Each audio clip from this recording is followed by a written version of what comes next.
OpenTable just announced that it will be the first brand to bring restaurant recommendations to ChatGPT via new plugins that were just launched. Joining me to discuss this, Cyrus Walker of Managing Principal Data Defender. Cyrus, thanks so much for being here. Thank you for having me. So I think we're still getting familiar with what ChatGPT is. How do you access it? What do you use it for? But this can be actually very practical. Can you kind of walk us through what some of this new technology is going to be able to do for us?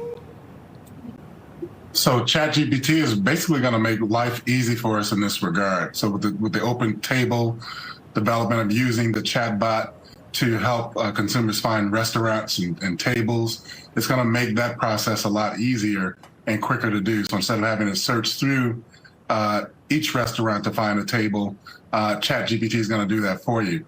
This particular type of technology is going to take a lot of the mundane activities and make them very, very easier to handle. We're just beginning to experience the capabilities that ChatGPT is going to enable for us, and I can tell you it's going to be endless.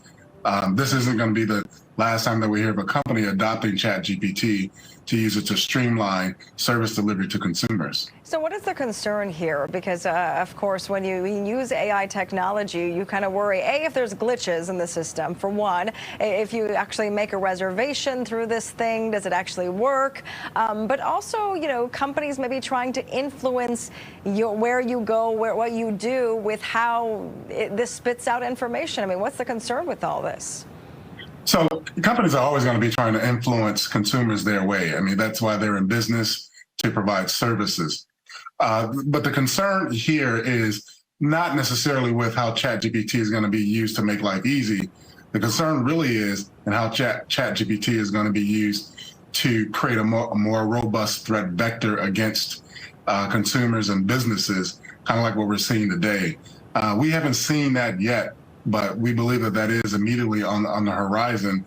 And so companies and consumers that are concerned about that should be looking to take or use the current countermeasures that are out there to protect themselves. And we've talked about that, till we're blue in the face. But those countermeasures are going to be very important to help consumers and businesses protect themselves from the robust threat vector that ChatGPT will make in the industry. Yeah, it'll be really interesting. I think in like 5-10 years, we're going to look back and ChatGPT is going to be so part of our daily life that we won't even think twice. But now I think there's a lot of skepticism. We don't even know.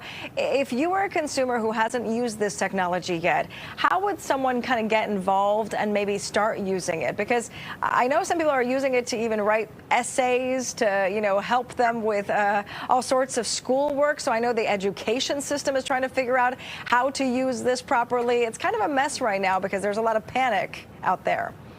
Well, this is what we call a disruptive technology. Yeah. It is disrupting our normal way of life. Search engines, when Google and Yahoo and the other search engines came out, they were disruptors in our life. And now we see the next evolution of that. Right.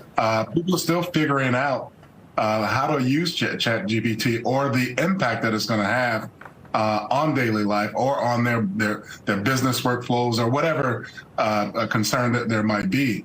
We're seeing schools that are making decisions for and against. For instance, New York made a decision to ban ChatGPT altogether. Chicago is considering whether to ban ChatGPT.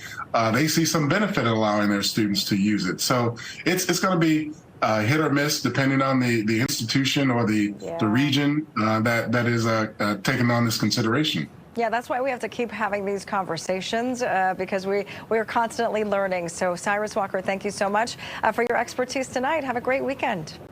You too. Thank you.